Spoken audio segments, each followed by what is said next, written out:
শোণিতপুৰ লোকসভা সমষ্টিৰ ভাৰতীয় জনতা পাৰ্টিৰ শ্ৰদ্ধা প্ৰাৰ্থী ৰঞ্জিত দত্ত ডাঙৰীয়া, চৰ্দাৰ নগৰ বিধানসভা সমষ্টিৰ শ্ৰদ্ধা বিধায়ক পদ্ম হাজৰিকা ডাঙৰীয়া, আমি দুয়োগৰাকীকে পুষ্প আদৰণি জনাইছো। তেখেতসকলক মঞ্চলৈ আদৰণি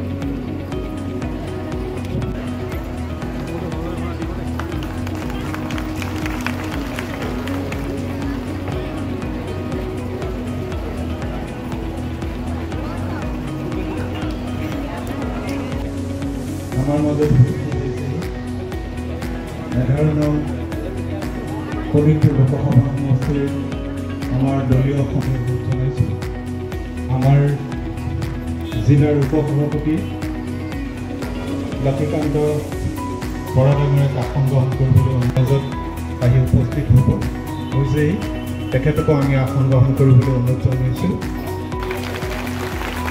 ইয়াত সকলোৰে হৈ আমাৰ বিধায়কগৰাকীয়ে আচলতে এই সংসদীয় ৰাজনীতি আমাৰ বিধায়কগৰাকীয়ে আমাক এটা ৰিস্ক দিলে যে তেখেতৰ কথাটো আমি বাস্তৱত উপনীত কৰোঁ।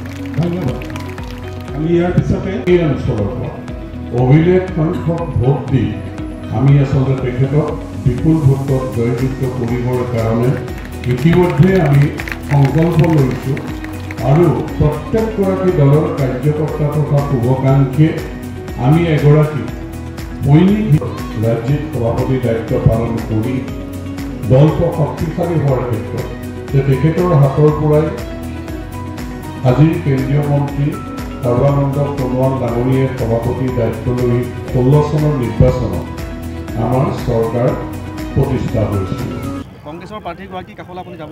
যাম মইতো গৈছোঁ। মই কংগ্ৰেছৰ নুজমাত চৰকাৰক লগ কৰি আহিছোঁ, ভীমানন্দ তাঁতী ডাঙৰীক লগ কৰি আহিছোঁ। দেখিছে বেলেগ বেলেগ থাকিব পাৰে, আশীৰ্বাদটো বিচাৰি যাব পাৰোঁ, বাধাটো কোনেও দিব নোৱাৰে।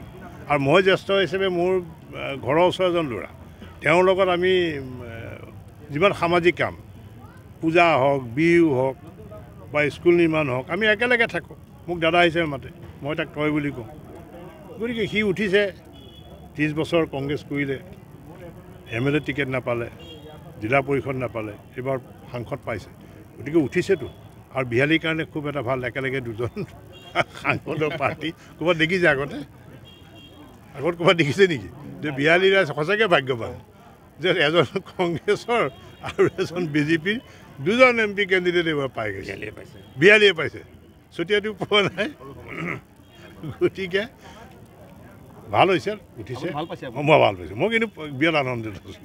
আপৰ কেণ্ডিডেটজন হ'ল তেজপুৰৰ, আৰু কংগ্ৰেছৰ যিগৰাকী কেণ্ডিডেট মোৰ ঘৰৰ ওচৰৰে। আমি সামাজিক কাম কাজত আমি দুইজন একেলগে থাকোঁ। তেওঁ এতিয়া প্ৰাৰ্থী হৈছে, মই তেওঁক আশীৰ্বাদ দিম, আশীৰ্বাদ জনাম তেওঁক। মই জ্যেষ্ঠ হিচাপেতো আশীৰ্বাদ কৰিবই লাগিব, মই যাম তেওঁৰ ওচৰলৈ। এতিয়া কথাটো হৈছে কি যে বিৰোধী ঐক্য থানবান আপ আৰু ইণ্ডিয়ান এলায়েন্স, এতিয়া কিছুমান জেগাত আপৰ লগত এলায়েন্স হৈছে, দিল্লীত হৈছে ক'ৰবাত। আমি দোস্তি চল ৰহা है और सामने तेजपुर में उन लोगों को कुश्ती चल रहा है। গতিকে এইটো কি গঠবন্ধন, কি মহা মানে গঠবন্ধন, এইটোৱে বুজি নাপাওঁ। আৰু বিৰোধী শক্তিশালী হ'লে মই কৈছোঁৱেই, বিধায়কেও কৈছে যে অপজিশ্যন যিমান ষ্ট্ৰং হ'ব আমাৰ কাৰ্যকৰ্তাৰ উৎসাহ সিমান বাঢ়িব।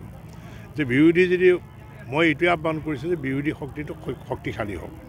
বিৰোধী শক্তিশালী হ'লে আমাৰ যিমান লাখ লাখ কাৰ্যকৰ্তা আছে, সেই কাৰ্যকৰ্তাসকলৰ মনত উৎসাহ পাব। আৰু বিৰোধী শক্তিশালী হওক, মই আশীৰ্বাদ কৰিছোঁ তেওঁলোকক। পাৰিলে আমাৰ ফালৰ পৰা অলপ সহায় কৰি দিম, যদি ভিতৰকৈ কিবা সহায় কৰিবলৈ থাকে। শক্তিশালী হওক, আৰু শক্তিশালী হ'লেহে যুদ্ধখন হ'ব। আৰু যুদ্ধ কৰিবলৈ আমাৰ ল'ৰাবিলাকে, আমাৰ মহিলা আছে, যুৱক আছে, কিমান আছে, সকলোৱে শক্তি পাব। গতিকে শক্তিশালী হ'বৰ কাৰণে আহ্বান কৰিছোঁ।